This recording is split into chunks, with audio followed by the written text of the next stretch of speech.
दोस्तों, हमारे कनक classes channel पर आपका बहुत बहुत स्वागत है। जैसा कि हमने पिछली क्लास में आपको विश्व ओजोन दिवस के बारे में और ओजोन परत के बारे में विस्तृत रूप से बताया था, और उस क्लास के अंत में हमने यह भी बताया था कि कल से जो अगली क्लास हमारी होगी, जो मतलब आप आज की क्लास है, वो भारत का संविधान होगा। इसके साथ हमने आपको यह भी बताया था कि भारत में संवैधानिक विकास किस तरह से हुआ। इस टॉपिक को हम हिस्ट्री के टॉपिक में, जब हिस्ट्री आपको बताएंगे हिस्ट्री सब्जेक्ट में, फिर वहाँ पर आपको हम बताएंगे। यहाँ पर विशेषकर हम उद्देशिका प्रस्तावना से संविधान को प्रारंभ कर रहे हैं। पीछे का इतिहास, जो संवैधानिक इतिहास है भारत का, जो 1773 से लेके कैबिनेट मिशन के भारत आगमन तक 1935 के अधिनियम तक, इसको हम हिस्ट्री सब्जेक्ट के साथ बताएंगे। जैसा कि आप जानते हैं कि भारत में 1946 में कैबिनेट मिशन आया था। कैबिनेट मिशन के तहत ही संविधान सभा का चुनाव किया गया था, संविधान सभा का गठन किया गया था, और संविधान सभा को ही भारत में संविधान बनाने की जिम्मेदारी दी गई थी। अब हम यहाँ यह देखते हैं, सीधे सीधे हम जो है मुख्य पॉइंट पर चलते हैं कि उद्देशिका जो बनी थी, वो संविधान की उद्देशिका क्या थी, हम वहीं से आज का क्लास प्रारंभ करते हैं। तो सबसे पहले हम यह जानने का प्रयास करेंगे कि उद्देशिका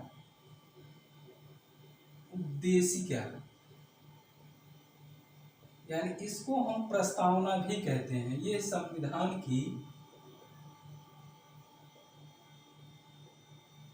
प्रस्तावना है, ठीक। एक चीज और हम आपको बता दें, संविधान सभा के सामने उद्देश्य प्रस्ताव कौन रखा था और किस डेट को रखा था, और उद्देश्य प्रस्ताव कब पारित हुआ था। ये तीन प्रश्न यहाँ पर बहुत इंपॉर्टेंट हो जाते हैं कि इसको आप जानें। सबसे पहले हम ये जानते, 13 दिसंबर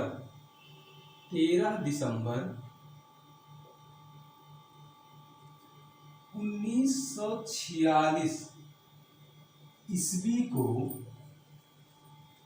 पंडित जवाहरलाल नेहरू द्वारा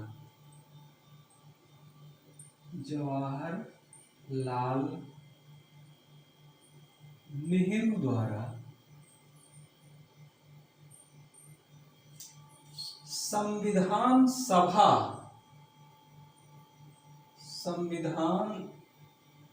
सभा के सम्मुख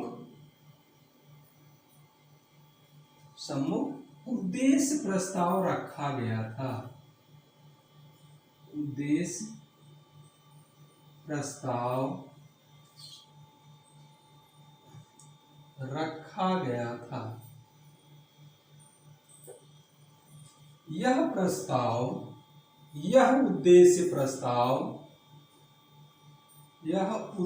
प्रस्ताव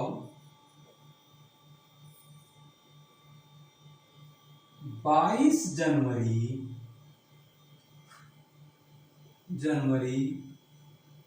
1947 ईस्वी को पारित किया गया।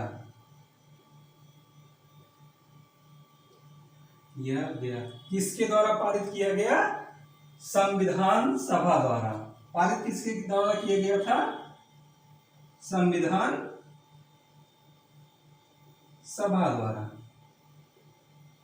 अब देखिए आपका प्रश्न कैसे बनेगा। पहला प्रश्न यह है कि संविधान सभा के सम्मुख उद्देश्य प्रस्ताव कब रखा गया, तो यह डेट आपको याद रखनी है, 13 दिसंबर 1946। पहला प्रश्न, उद्देश्य प्रस्ताव किसके द्वारा रखा गया, तो पंडित जवाहरलाल नेहरू के द्वारा रखा गया। यह दूसरा प्रश्न। और तीसरा प्रश्न यह है कि उद्देश्य प्रस्ताव संविधान सभा द्वारा कब पारित किया गया, तो 22 जनवरी 1947 ईस्वी को उद्देश्य प्रस्ताव पारित किया गया। यह तीन प्रश्न यहां से आपको मिलेंगे।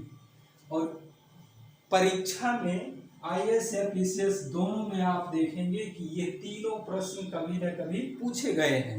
विगत परीक्षाओं में आप सॉल्व पेपर उठा के देखेंगे तो ये क्वेश्चन आपको मिल जाएंगे। ये तीनों प्रश्न पूछे गए हैं, ये चीजें इंपॉर्टेंट हैं।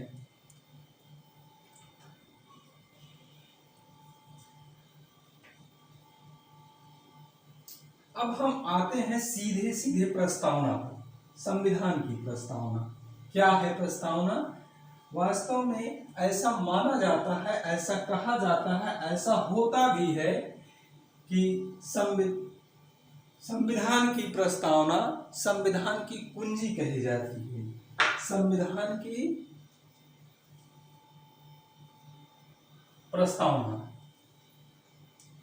संविधान की प्रस्तावना, हम भारत के लोग भारत को एक संपूर्ण प्रभुत्व संपन्न समाजवादी पंथ निरपेक्ष लोकतंत्रात्मक गणराज्य बनाने के लिए तथा उसके समस्त नागरिकों को सामाजिक आर्थिक राजनैतिक न्याय विचार अभिव्यक्ति विश्वास धर्म एवं उपासना की स्वतंत्रता प्रतिष्ठा एवं अवसर की समता प्रदान करने के लिए तथा उन सब में व्यक्ति की गरिमा राष्ट्र की एकता और अखंडता सुनिश्चित करने वाली बंधुता बढ़ाने के लिए दृढ़ संकल्प होकर अपनी इस संविधान सभा में आज 26 नवंबर 1949 ईस्वी को इस संविधान को अंगीकृत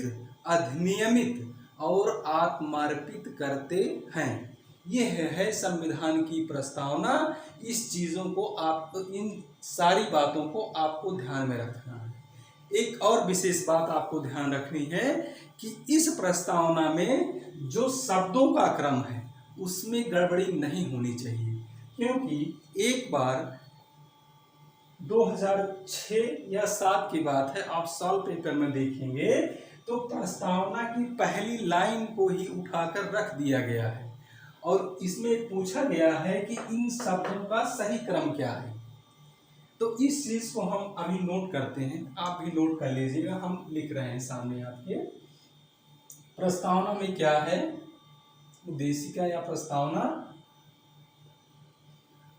हम भारत के लोग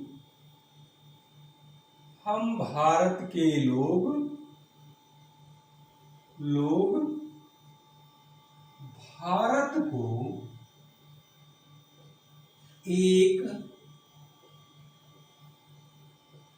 संपूर्ण प्रभुत्व संपन्न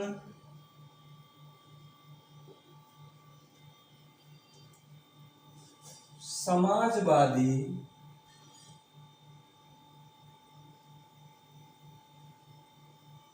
पंथ निरपेक्ष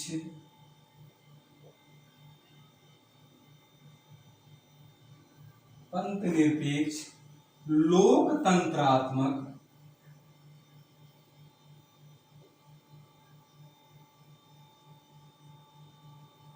गणराज्य बनाने के लिए तथा उन सब में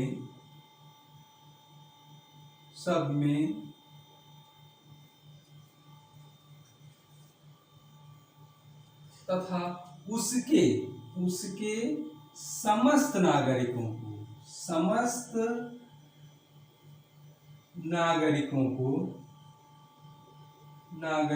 को सामाजिक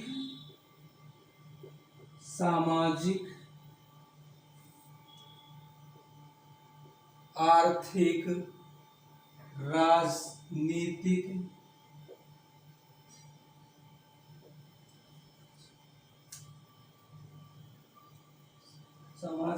राजनीतिक न्याय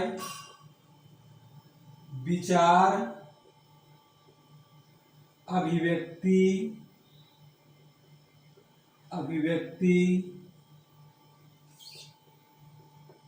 विश्वास, धर्म एवं उपासना की स्वतंत्रता,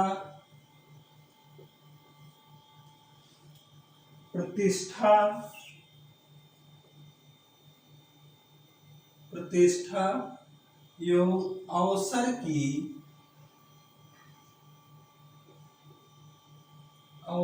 की समता प्रदान करने के लिए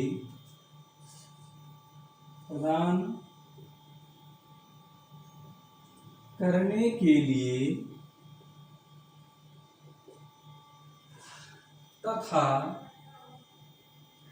उन सब में व्यक्ति की गरिमा,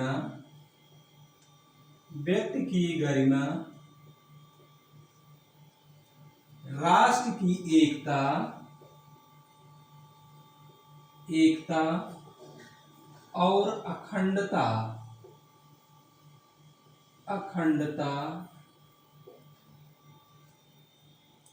सुनिश्चित करने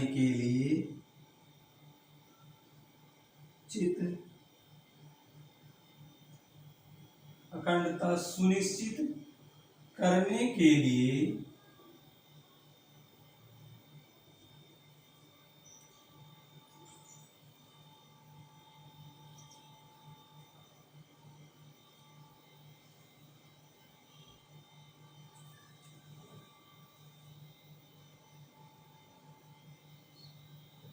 राष्ट्र की एकता और अखंडता तथा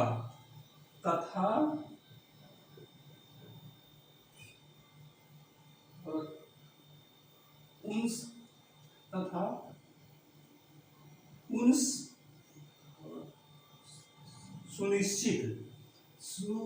सुनिश्चित करने वाली बंधुता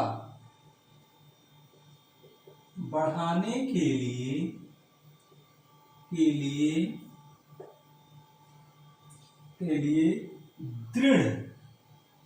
दृढ़ संकल्प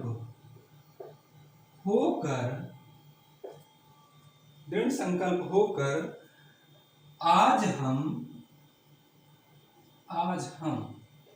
26 नवंबर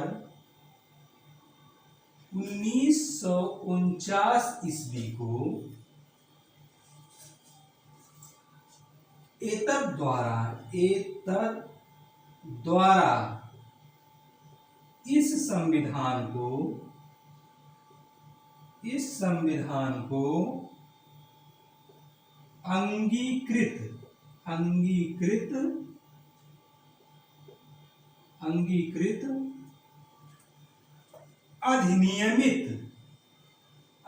अधिनियमित और आत्मार्पित करते हैं। ये है आपके संविधान की प्रस्तावना। ये चीजें आपको बिल्कुल पता होनी चाहिए। जैसा कि हमने कहा, एक बार यूपीएससी में 2005 या 6 की बात है, उस परीक्षा में मैं भी शामिल हुआ था।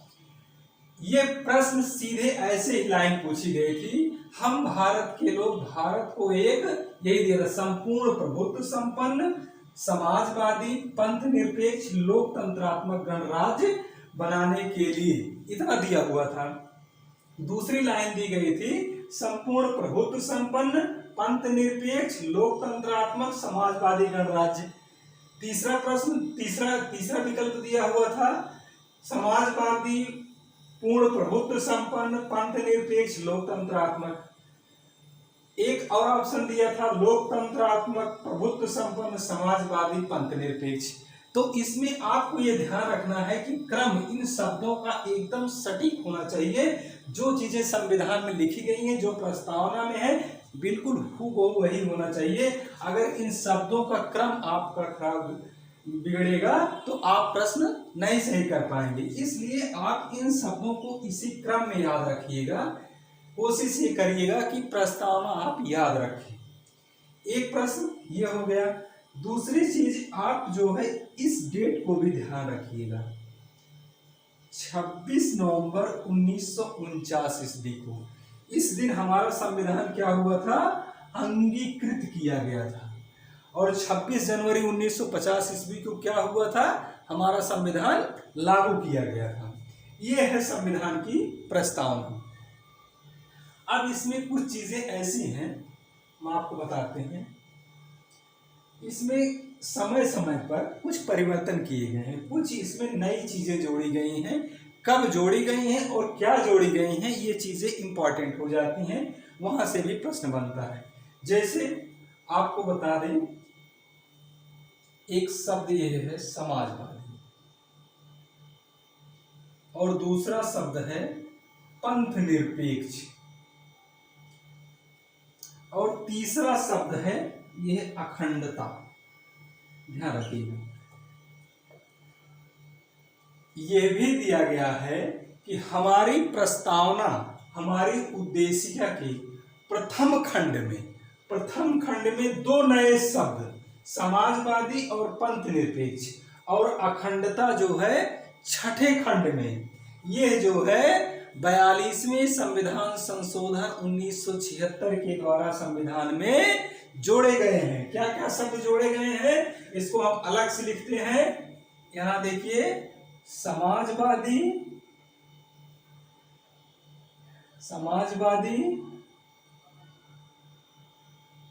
पंथ निरपेक्ष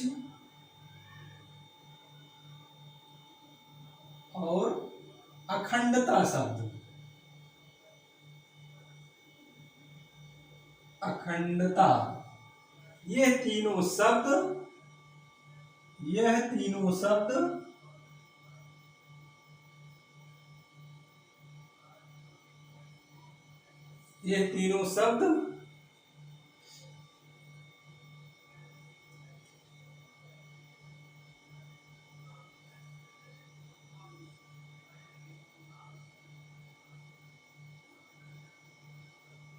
तीनों शब्द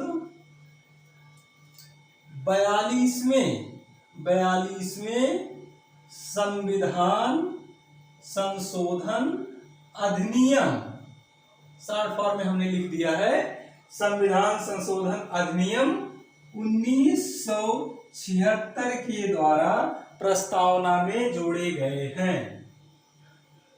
ये तीनों शब्द याद रखिएगा, यह भी आपका प्रश्न बना हुआ है, भविष्य में फिर बन सकता है। ये चीजें आप ध्यान में रखेंगे। अब हम देखते हैं कि इस उद्देशिका से संबंधित जो सुप्रीम कोर्ट के निर्णय आए हैं, उस संदर्भ में संविधान उद्देशिका के बारे में क्या बातें कही गई हैं। 2-3 केस है, प्रश्न उससे भी बनता है, इसलिए हम उस पर चर्चा करेंगे। सबसे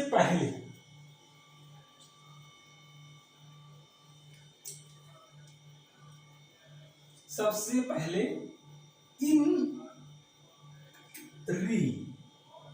बेरू बारी मामला, ये 1960 का है। इन बेरू बारी मामले में सुप्रीम कोर्ट ने यह कहा था, उद्देशिका जो है वो संविधान का भाग नहीं है।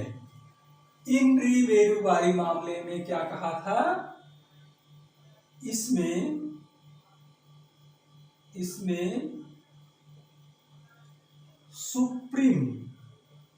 सुप्रीम कोर्ट,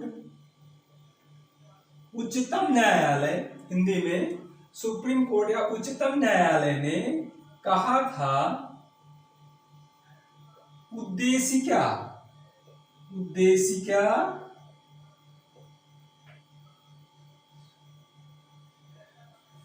संविधान का भाग नहीं है, संविधान का भाग नहीं है। ठीक, इस मामले में इन रीवेरुबारी मामले में सुप्रीम कोर्ट ने कहा, उच्चतम न्यायालय ने कहा कि उद्देशिका संविधान का भाग नहीं है, लेकिन यह संविधान निर्माताओं के विचारों को जानने की कुंजी है।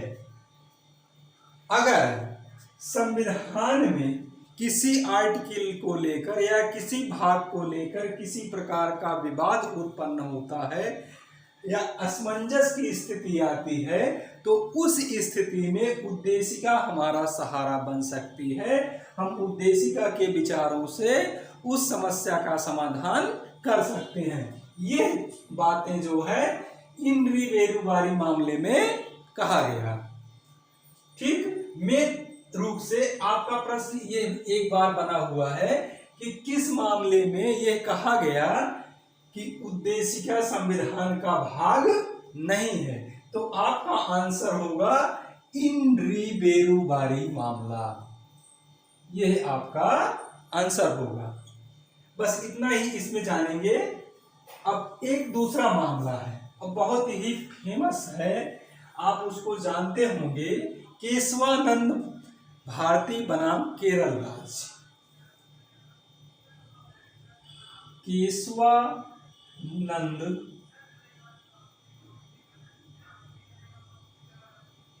भारती बनाम केरल राज्य। केरल राज्य, ये मामला जो है 1973 ईस्वी का है। ध्यान रखिएगा, बहुत ही इंपॉर्टेंट है। केशवानंद भारती बनाम केरल राज्य। इस मामले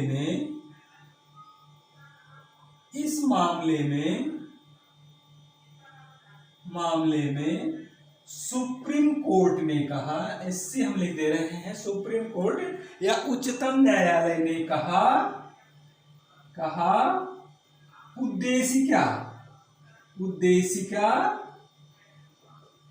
उद्देशिका यानी प्रस्तावना संविधान का भाग है। संविधान का भाग है। अब देखिए, इन रीवेरुबारी में क्या था, उन्होंने कहा प्रस्तावना जो है, उद्देशिका जो है संविधान का भाग नहीं है, लेकिन केशवानंद भारती बनाम केरल राज्य में सुप्रीम कोर्ट ने कहा कि उद्देशिका संविधान का भाग है। सुप्रीम कोर्ट ने खुद अपने ही निर्णय को बदल दिया। बाद में हम चर्चा करेंगे न्यायिक पुनरावलोकन। हमारे संविधान में यह भी व्यवस्था है कि अगर किसी सुप्रीम कोर्ट को यह अधिकार है कि उसको लगता है कि कोई पूर्व में लिया गया निर्णय आज की परिस्थितियों में उचित नहीं है, तो वो अपने खुद के निर्णय को जो है वो बदल सकती है। यही है न्यायिक पुनरावलोकन।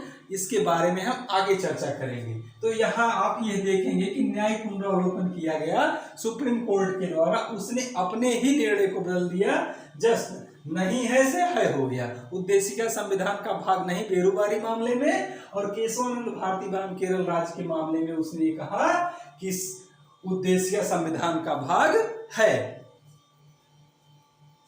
लेकिन इसके साथ उसने एक और बात जोड़ दी।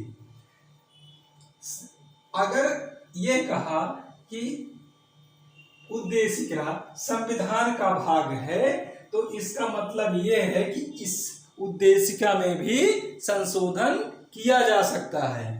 जैसे संविधान के हर भाग में संशोधन का प्रावधान है। संविधान संशोधन आपको बताएंगे 368 अनुच्छेद। तो अगर यह संविधान का भाग है तो इसमें भी संशोधन हो सकता है। लेकिन इसके साथ एक शर्त भी जोड़ दी गई थी केशवानंद भारती बनाम केरल राज्य में कि उद्देशिका में संशोधन हो सकता है। उद्देशिका में संशोधन हो सकता है, लेकिन इसके मूल ढांचे मूल ढांचे में किसी प्रकार का परिवर्तन नहीं किया जा सकता, परिवर्तन नहीं किया जा सकता। इस बात को आप ध्यान रखेंगे। यानी मूल ढांचे का जो सिद्धांत था, जो कॉन्सेप्ट था, ये केशवानंद भारती बनाम केरल राज्य में दिया गया। उसमें ये कहा गया कि संशोधन तो आप कर सकते हैं, लेकिन जो संविधान का मूल ढांचा है उसमें किसी प्रकार की कमी बर्दाश्त नहीं की जाएगी, कमी करने का अधिकार आपको नहीं है। इसी वजह से देखिए, इसमें पहले से दिए गए शब्दों को नहीं निकाला गया, बल्कि अलग से हमने पहले ही बताया कि समाजवादी, पंथ निरपेक्ष और अखंडता शब्द जोड़े गए। ठीक, ये चीजें। इसके बाद एक और मामला आया था, SR मुंबई का मामला। ये 1993 में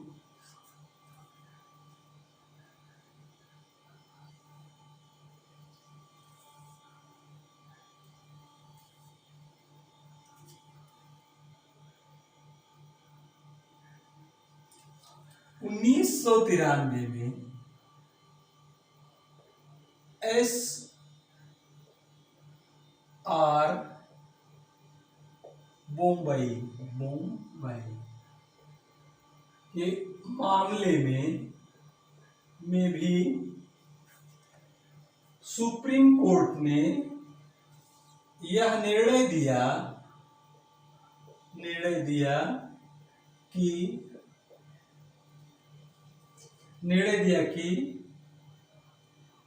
प्रस्तावना या उद्देशिका संविधान का भाग है।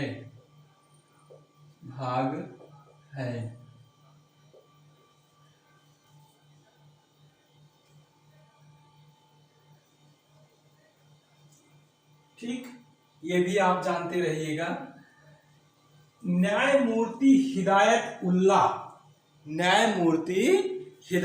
उल्ला जो एक समय था कि भारत के राष्ट्रपति भी बने थे, उन्होंने एक निर्णय गोलकनाथ बनाम पंजाब राज्य के मामले में भी यह निर्णय दिया था कि उद्देशिका संविधान का भाग है, और यह भी कहा था कि संविधान निर्माताओं के विचारों को जानने की कुंजी है।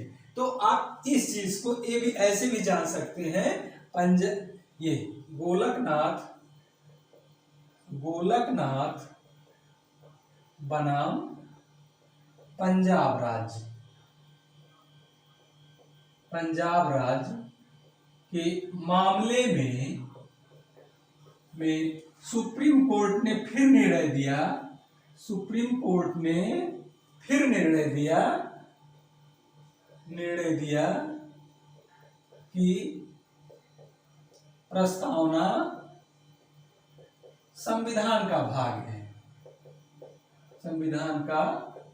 है। ये बताने का मतलब ये है, सिर्फ आप जो सबसे ज्यादा इंपॉर्टेंट है वो केशवानंद भारती बनाम केरल राज्य है। ध्यान रखिएगा कि केशवानंद भारती बनाम केरल राज्य के मामले में 13 न्यायाधीशों की पीठ जो है उस मामले पर निर्णय देने के लिए बैठी थी, और अब उसके पहले किसी भी मामले पर 13 न्यायाधीशों ने निर्णय नहीं दिया था। इससे बड़ी पीठ कभी बैठी नहीं थी। केशवानंद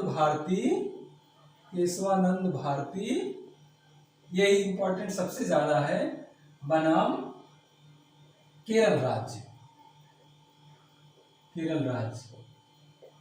ठीक, 1973 का मामला हमने इसको पहले बताए हैं।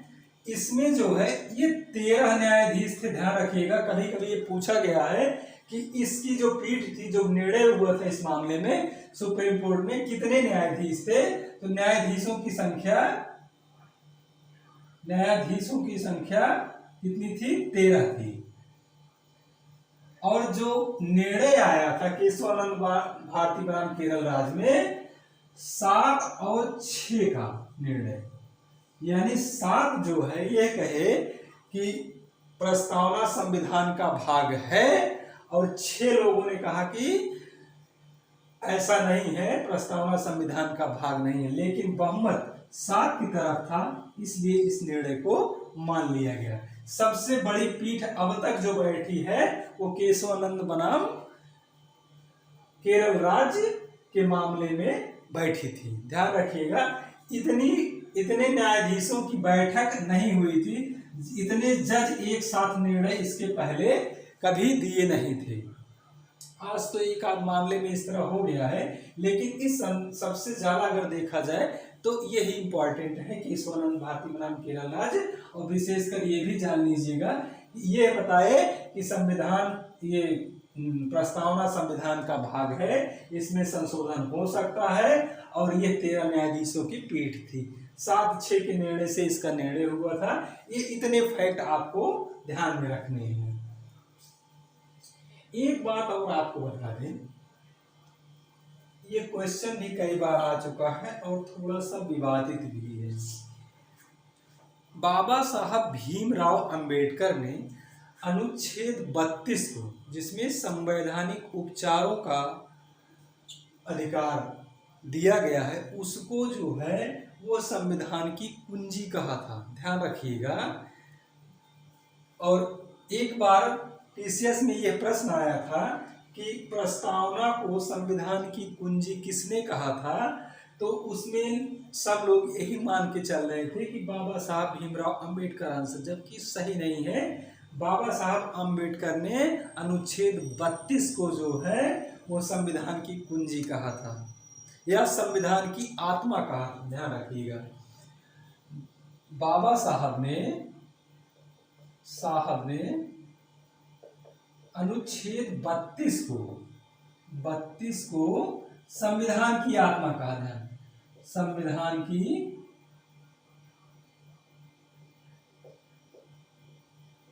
आत्मा कहा।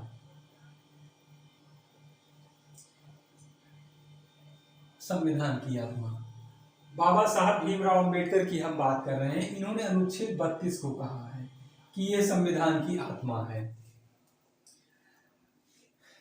सुभाष कश्यप का नाम सुने होंगे, बहुत बड़े संविधानविद हैं। उन्होंने ये कहा है कि संविधान की प्रस्तावना जो है वो हमारी, अगर संविधान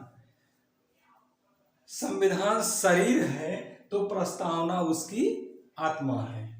लेकिन विशेष रूप से यह फैक्ट याद रखिएगा आप, अनुच्छेद 32 संविधान की आत्मा किसने कहा? बाबा साहब ने। ये चीजें इंपॉर्टेंट है यहाँ, इसलिए कि एक बार लोक सेवा आयोग ने प्रस्ताव ये कहा था कि संविधान की आत्मा किसने कहा, आंसर में दे दिया था बाबा साहब अंबेडकर। लेकिन बाद में रिवाइज जब आंसर आया तो उसने जो है इसको बदल दिया, इस आंसर को गलत कर दिया था, इसका जो है नंबर नहीं दिया था और क्वेश्चन को डिलीट कर दिया था। तो आप ये जान लीजिएगा कि अनुच्छेद 32 जो है संविधान की आत्मा है बाबा साहब अंबेडकर के अनुसार। ठीक, इतनी बातें।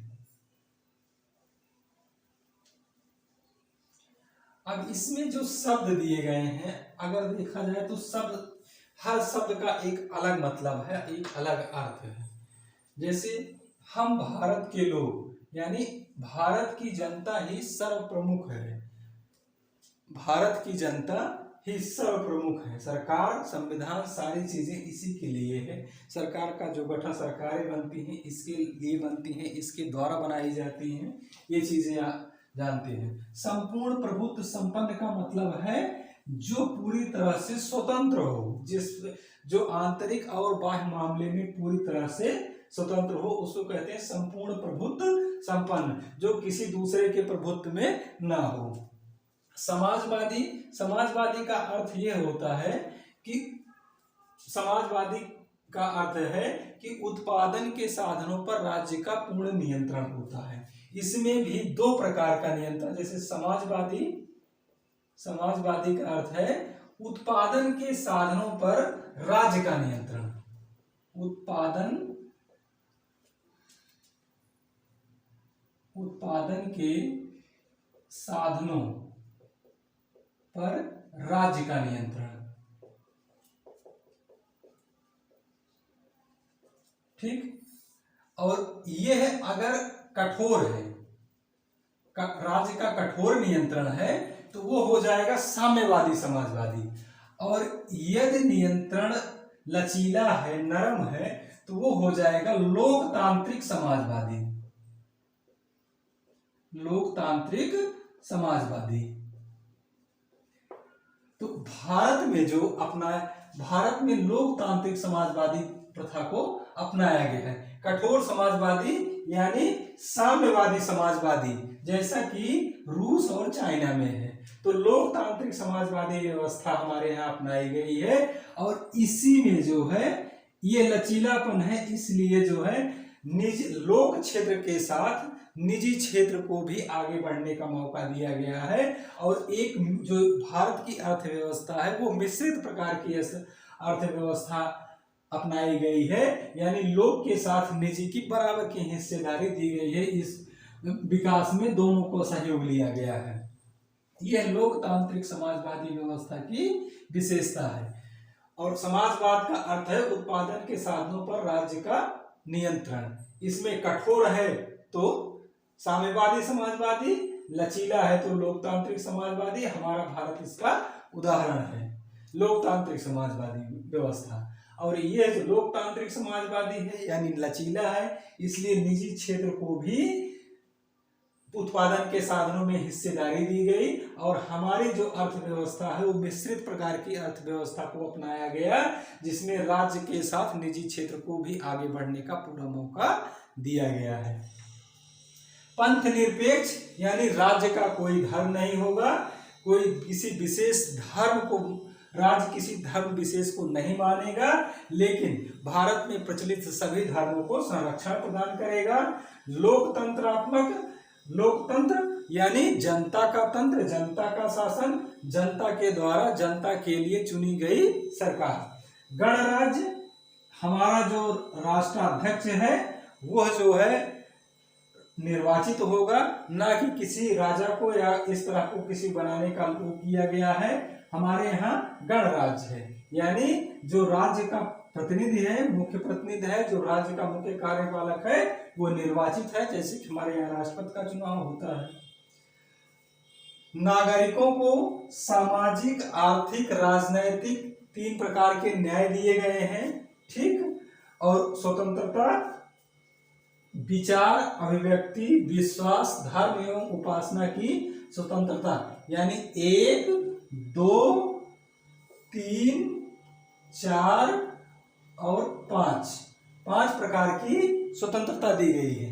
और 3 प्रकार के न्याय, एक सामाजिक, दूसरे आर्थिक और तीसरे राजनीतिक न्याय। उपासना की स्वतंत्रता, समता, सबके साथ समान व्यवहार करने की बात कही गई है। व्यक्ति की गरिमा, राष्ट्र की एकता और अखंडता। अखंडता का मतलब ये है कि हम सभी भारतीय, कश्मीर से कन्याकुमारी, गुजरात से अरुणाचल प्रदेश तक जितने हैं सब एक हैं, हम भारतीय हैं। और अखंड भारत की हम बात करते हैं, ये हमारी अखंडता है। और इन सब के बीच में प्रेम संबंध हो, बंधुत्व की भावना हो, ये हमारा संविधान कहता है। ये रही हमारे संविधान की व्याख्या। हम विश्वास करते हैं कि ये हमारा क्लास आपकी समझ में आया होगा। हमने जो बातें कही बहुत ही सरल शब्दों में आपको बताने का प्रयास किया, और ये चीज़ें इम्पॉर्टेंट हैं, महत्वपूर्ण हैं।